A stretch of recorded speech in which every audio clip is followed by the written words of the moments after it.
ಬೆಕ್ಲು Shiva murder ಕೇಸ್ನಲ್ಲಿ Byrathi Basavaraj arrest ಆಗ್ತಾರಾ ಈ ಪ್ರಶ್ನೆ ಇದೆ. ನಿರೀಕ್ಷಣಾ ಜಾಮೀನು ವಜಾ ಆಗಿರೋ ಬೆನ್ನಲ್ಲೇ ಭೈರತಿ ಅವರು ನಾಪತ್ತೆ. ಸುಪ್ರೀಂ ಕೋರ್ಟ್ ಕದ ತಟ್ಟೋಕೆ ಭೈರತಿ ಬಸವರಾಜ್ ಪ್ಲಾನ್ ಮಾಡಿದಾರಂತೆ. ಬಂಧನದ ಭೀತಿಯಿಂದ ಹಾಗಾದ್ರೆ MLA ತಲೆ ಮರೆಸ್ಕೊಂಡ್ರ? ಸಹಜವಾಗಿ ಕಾಡೋ ಪ್ರಶ್ನೆ. ಮನೇಲೂ ಇಲ್ವಂತೆ, ಹಾಗಾದ್ರೆ ಎಲ್ಲಿದ್ದಾರೆ?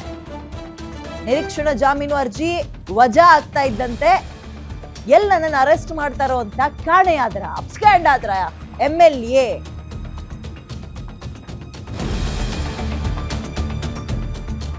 ಹೈಕೋರ್ಟ್ ನಲ್ಲಿ ಮಧ್ಯಂತರ ರಕ್ಷಣೆಗೆ ನಕಾರ ಅಥವಾ ಒಪ್ಕೊಂಡಿಲ್ಲ. ಈ ಹಿನ್ನೆಲೆಯಲ್ಲಿ ಜನಪ್ರತಿನಿಧಿಗಳ ಕೋರ್ಟ್ಗೆ ಜಾಮೀನಿಗಾಗಿ ಅರ್ಜಿ ಸಲ್ಲಿಕೆಗೆ ತಯಾರಿ ನಡೆಸ್ಕೊಳ್ತಾ ಇದ್ದಾರೆ. ಜೊತೆಗೆ ಸುಪ್ರೀಂ ಕೋರ್ಟ್ ಕದ ತಟ್ಟುವ ಪ್ಲಾನ್ ನಲ್ಲೂ ಕೂಡ ಇದ್ದಾರಂತೆ.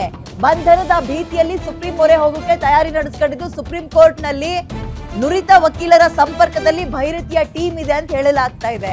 ಸೊ ಈ ಬಿಕ್ಲು ಶಿವ ಮರ್ಡರ್ ಕೇಸ್ ಬೆನ್ನು ಬಿಡದೆ ಭೈರತಿ ಅಂದ್ರೆ ಈಗ MLA ನ ಕಾಡ್ತಾ ಇದೆ. So what next? ಈಗ ನಿರೀಕ್ಷಣಾ ಜಾಮೀನು ಕ್ಯಾನ್ಸಲ್ ಆಗೋದಕ್ಕೂ ಕಾರಣ ಇದಾವೆ. ಅವ್ರಿಗೆ ಬಂಧನದ ಭೀತಿ ಒಂದ್ ಕಡೆ ಇದ್ದು ಅರ್ಜಿದಾರರನ್ನ ವಶಕ್ಕೆ ಪಡೆದು ವಿಚಾರಣೆ ನಡೆಸಬೇಕಾಗಿರೋ ಅಗತ್ಯ ಇದೆ ಅಂತ CID ಪರ ಏನು ವಕೀಲರಿದ್ದಾರೆ ಬಲವಾಗಿ ವಾದ ಬೇರೆ ಮಾಡ್ತಾ ಇದ್ದಾರೆ. ಅವರ ವಾದವನ್ನ ತಿರಸ್ಕಾರ ಮಾಡಕ್ಕೆ ಸಕಾರಣಗಳು ಕೂಡ ಸರಿಯಾಗಿಲ್ಲ. ಆ ಹಿನ್ನೆಲೆಯಲ್ಲಿ ಅರೆಸ್ಟ್ ಗೆರೆಸ್ಟ್ ಮಾಡಬಹುದು. ಸೊ ಏನಾಗುತ್ತೆ ಅನ್ನೋ ಕುತೂಹಲ ಇದೆ.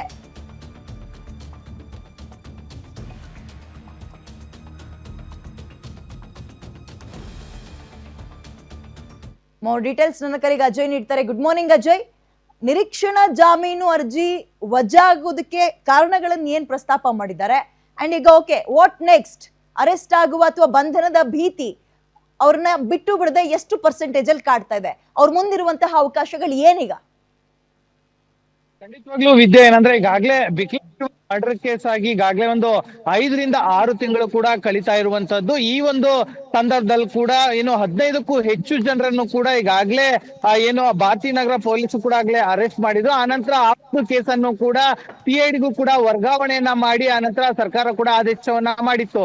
ಇಷ್ಟು ದಿನ ಅಂದ್ರೆ ತಪ್ಪಿಸ್ಕೊಂಡು ಆರಾಮಾಗಿ ಓಡಾಡ್ತಿದ್ದಂತ ಶಾಸಕರಾಗಿರುವಂತ ಭೈರತಿ ಬಸವರಾಜ್ ಇದ್ದಾರೆ. ಈ ಒಂದು ಕೇಸಲ್ಲಿ AFI ಆರೋಪಿ ಕೂಡ ಆಗಿದ್ರು. CIDಗೆ ಬಂದ ನಂತರದಲ್ಲೂ ಕೂಡ ಅವ್ರ ಮೇಲೂ ಕೂಡ ಸಾಕಷ್ಟು ಏನು ಎವಿಡೆನ್ಸ್ ಗಳು ಕೂಡ ಅವರ ವಿರುದ್ಧವಾಗಿ ಕೂಡ ಈಗಾಗಲೇ CID ಅಧಿಕಾರಿಗಳು ಕೂಡ ಸಿಕ್ಕಿರುವಂತದ್ದು.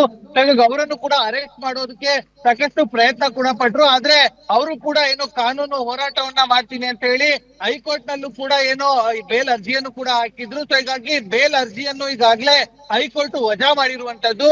ಆ ಒಂದು ವಿಚಾರವಾಗಿ ಈಗಾಗ್ಲೇ ಅವರು ಕೂಡ ಅಬ್ಸ್ಕ್ಯಾಂಡಿಂಗ್ ಅಲ್ಲಿ ಇದ್ದಾರೆ, ಮತ್ತೆ ಅಜ್ಞಾತ ಸ್ಥಳದಲ್ಲಿ ಕೂಡ ಇದ್ದಾರೆ ಅನ್ನೋ ಮಾಹಿತಿ ಕೂಡ ಇರುವಂತದ್ದು. ಯಾಕಂದ್ರೆ ಯಾವಾಗ ಬೆಳಗಾವಿಯಲ್ಲಿ ಆದಂತಹ ಅಧಿವೇಶನ ಏನಿತ್ತು ಅದರಲ್ಲಿ ಮೊದಲನೇ ವಾರದಲ್ಲಿ ಅವರು ಹಾಜರಾಗಿದ್ರು. ಆದ್ರೆ ಇತ್ತೀಚೆಗೆ ಕಳೆದ ಒಂದ್ 3-4 ದಿನಗಳಿಂದ ಅಲ್ಲಿ ಗೈರಾಗಿದ್ರು. ಯಾಕಂದ್ರೆ ಅವ್ರಿಗೆ ಮೊದಲೇ ಒಂದು ಸೂಚನೆ ಇತ್ತು, ಎಲ್ಲರೂ ಬೇಲ್ ರಿಜೆಕ್ಷನ್ ಆದ್ರೆ ಏನೋ ಅಲ್ಲಿಂದ ಹೊರಗಡೆ ಬಂದಂತ ತಕ್ಷಣ ನಾನು ಅರೆಸ್ಟ್ ಮಾಡುವಂತ ಸಾಧ್ಯತೆ ಇದೆ ಅಂತ ಅನ್ಕೊಂಡು ಅವ್ರಿಗಾಗ್ಲೇ ಅಜ್ಞಾತ ಸ್ಥಳದಲ್ಲಿ ಕೂಡ ಇದ್ದಾರೆ ಅನ್ನೋ ಮಾಹಿತಿ ಕೂಡ ಇರುವಂತದ್ದು. ಈಗ ಅವರು ಹೇಗಾದ್ರೂ ಮಾಡಿ ತಪ್ಪಿಸ್ಕೊಳ್ಬೇಕು ಅಂತ ಹೇಳಿ ಸುಪ್ರೀಂ ಕೋರ್ಟ್ ಕದ ತಟ್ಟುವಂತ ಎಲ್ಲಾ ಸಾಧ್ಯತೆಗಳು ಕೂಡ ಹೆಚ್ಚಾಗಿದೆ ಅಂತ ಹೇಳ್ಬೋದು. ಇನ್ನು ಸುಪ್ರೀಂ ಕೋರ್ಟ್ಗೆ ಅರ್ಜಿಯನ್ನ ಸಲ್ಲಿಕೆ ಮಾಡಿಲ್ಲ, ಬೇಲ್ ಅರ್ಜಿ. ಆದ್ರೆ ಈಗಾಗ್ಲೇ ಹೈಕೋರ್ಟ್ ಅಲ್ಲಿ ಏನೋ ಅರ್ಜಿ ವಜಾ ಆಗಿರುವ ಹಿನ್ನೆಲೆಯಲ್ಲಿ ಸುಪ್ರೀಂ ಕೋರ್ಟ್ಗೂ ಕೂಡ ಅರ್ಜಿ ಹಾಕುವಂತ ಸಾಧ್ಯತೆ ಇರುತ್ತೆ. ಇವತ್ತು ಅಂದ್ರೆ ಶನಿವಾರ ಮತ್ತೆ ನಾಳೆ ಭಾನುವಾರ ಆಗಿರೋದ್ರಿಂದಾಗಿ ಬಹುತೇಕವಾಗಿ ಸೋಮವಾರ ಅಷ್ಟೊತ್ತಿಗೆ ಅವರು ಅರ್ಜಿ ಸಲ್ಲಿಸುವಂತ ಎಲ್ಲಾ ಸಾಧ್ಯತೆಗಳು ಕೂಡ ಹೆಚ್ಚಿರುತ್ತೆ. CID ಅಧಿಕಾರಿಗಳು ಅಷ್ಟೇ ಸಾಕಷ್ಟು ಕಡೆಯಲ್ಲಿ ಈಗಾಗಲೇ ಹುಡುಕಾಟವನ್ನ ಮಾಡ್ತಿದ್ದಾರೆ.